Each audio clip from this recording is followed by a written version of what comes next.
arms, I'm holding my adorable great-granddaughter, Angela. Holding my own children was special, but there's something uniquely wonderful about holding grandchildren and great-grandchildren. However, it seems that families these days have fewer children. Looking at my own children and their kids, they usually have 2, maybe 3 at most. I often find myself reminiscing about the past when families were larger and homes were bustling with more children. However, getting to hold this baby wasn't without its challenges. About 50 years ago, I married Sharon, a childhood friend from the neighborhood. We went on to have 5 kids together. They were all boys. At this rate, we could start a baseball team. Sharon and I used to joke. During my generation, both our families valued having many children, so naturally, we hoped for a life surrounded by a large family.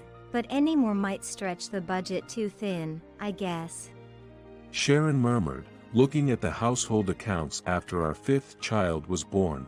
Considering both our families had 4 siblings each, I think we did pretty well. Despite talk of economic growth and prosperity at the time, my earnings didn't see much of that benefit, and we lived a hand-to-mouth existence. Being blessed with 5 children is enough.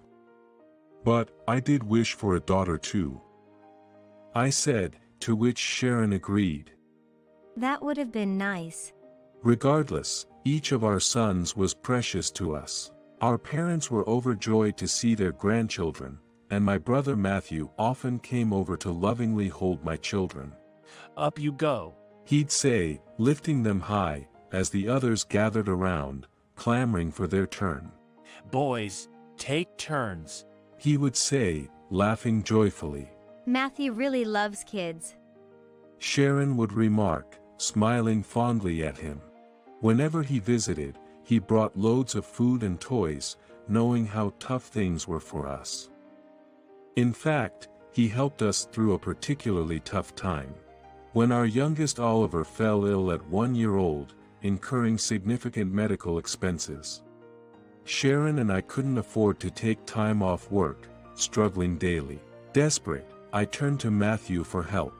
Leave it to me, He declared, taking over the childcare while we worked. Matthew and his wife also frequently visited the hospital. Thankfully, Oliver recovered and was discharged. I can't imagine what we would have done without Matthew. We really owe Matthew a lot. I agreed with Sharon's words. I was the second child, and Matthew was the much-anticipated firstborn. Being the eldest of 4, he was incredibly caring. He often planned outings to the mountains or river and took the lead in cooking when our parents were busy. Despite his own studies and chores, he excelled academically and eagerly tutored us. Kind and reliable, he was everyone's role model. Good at figures, he landed a job with a major construction company after college. I couldn't have been prouder of my brother. I always thought his kids would be just as remarkable. Seeing Matthew play the villain in superhero games with my sons. Hey, come over. I couldn't help but feel a twinge of sadness. Matthew married later than I did. Soon after, his wife was pregnant. However, they never had the chance to welcome their child. Despite numerous hospital visits and treatments, it turned out they had difficulty conceiving. Over the 8 years it took us to have our 5 children, they never had any of their own. Eventually, he stopped talking about having children altogether. Matthew must have really wanted kids. Sharon's wistful words stayed with me. Half a year later, I'm standing in the delivery room. As it turned out, Sharon was pregnant again before our 5th son Oliver was hospitalized. Soon, I heard the cry of our newborn, and Sharon and I were introduced to our adorable 6th child, wrapped in a swaddle. It's a girl. Sharon said with a joyous smile, nearly making me jump for joy. Holding our long-awaited daughter, handed to me by the midwife, I couldn't help but shed tears of happiness. I was really happy. Even thinking of a name felt precious. Yet, reality wasn't so simple.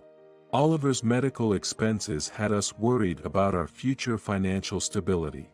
Then one day, Matthew and his wife came to our house with serious faces. Out of the blue, they asked, Could we possibly adopt your sixth child?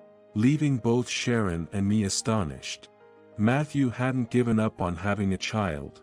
In those days, there were no options like IVF, so adopting was the only choice he had. He thought he could be happy just with his wife, but playing with our kids made him realize he couldn't give up the desire for his own. I knew all too well how much he longed for a child, having seen his longing looks. But it wasn't easy to just say yes and hand over our precious child. We managed to send T-wife home that day, and Sharon and I talked it through all night. We really want to raise her ourselves. Sharon consistently said. I didn't want to give up our long-awaited daughter to anyone else either. Yet, I couldn't shake off the image of Matthew's lonely side profile when he looked at my kids. Besides, I had always been taken care of by him since we were little. Part of me wanted to help him in some way. By dawn, as we reached our conclusion, it was to give our daughter up for adoption. Weighing the kindness Matthew always showed us against our financial reality, Sharon tearfully decided to let our daughter be adopted. When we later told Matthew and his wife, they thanked us with tears. Whether it was the right decision, I still can't say for sure. Matthew probably felt the same. They named our daughter Anna, and not long after, Matthew moved to Canada for a job, taking Anna with him. We kept up with Anna's growth through letters and saw her when they visited. Joseph. Anna would hug me when she saw me. Seeing her grow up so well made both Sharon and me happy. But we couldn't bring ourselves to tell her that her birth parents were actually us. Finding the right moment was difficult for Matthew and his wife too, always thinking it was too soon, and so we kept putting it off. 20 years had passed since giving Anna up. Matthew contacted us to say Anna was getting married, and wanted us at the wedding. Having not seen her for years, I was excited but also a bit nervous. I wondered if she knew she was adopted. I couldn't bring myself to ask Matthew over the phone, and I was too afraid to ask directly. Sharon and I went to the wedding together. Seeing her in her pure white wedding dress was moving. Anna, once so small, had grown into a beautiful woman. She was blessed by everyone, and beside me, Sharon quietly said with crying, Anna looks beautiful. To think she's grown up so much. A flood of emotions welled up in my chest too. At the same time, I felt complicated because we still hadn't explained to her that we were her biological parents. After the ceremony, we went to congratulate her. Seeing her in front of us, both Sharon and I felt like we were about to cry. Then, Anna slowly stood up and took turns holding our hands. Thank you for giving birth to me. Dad, Mom. She said. We were frozen, not knowing how to react. Then, Matthew standing beside us said, Actually, I've already told her that she was adopted, and about her real parents. Well, I guess the cat's out of the bag. He seemed a bit sheepish towards the end. Apparently, Anna had found out she was adopted when checking her family registry for her marriage. I was actually a bit angry. Because no one told me anything. Anna's words pierced my heart like thorns. Sharon looked down, guilty. It seemed Matthew and his wife hadn't managed to reveal her adoption status until just before her wedding. Of course, it wasn't just their responsibility. Sharon and I had also kept putting off explaining to Anna that we were her birth parents. Even my children never told her that they were actually her brothers. Wait, Anna was our sister. Only Oliver, who was about 2 at the time she was adopted, seemed surprised and couldn't grasp the situation. I had explained to the other sons about giving Anna to Matthew, and though we didn't ask them to keep it a secret, they seemed to understand the situation and had kept silent until then. When I first found out I was adopted, I was in shock. But when I found out Joseph was actually my dad, I felt a bit relieved. Anna shared. If I was the child of the uncle I loved, then I figured it wasn't much of a problem. So, I was able to switch gears pretty quickly.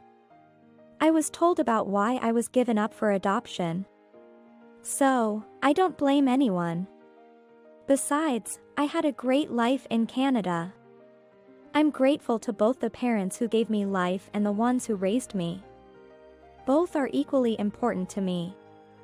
Her smile brought tears to our eyes. She had grown into a fine and kind person, much like Matthew. Anna, who had lived in Canada, came back to America upon getting married. Since then, every year during summer vacation, she would visit our house too.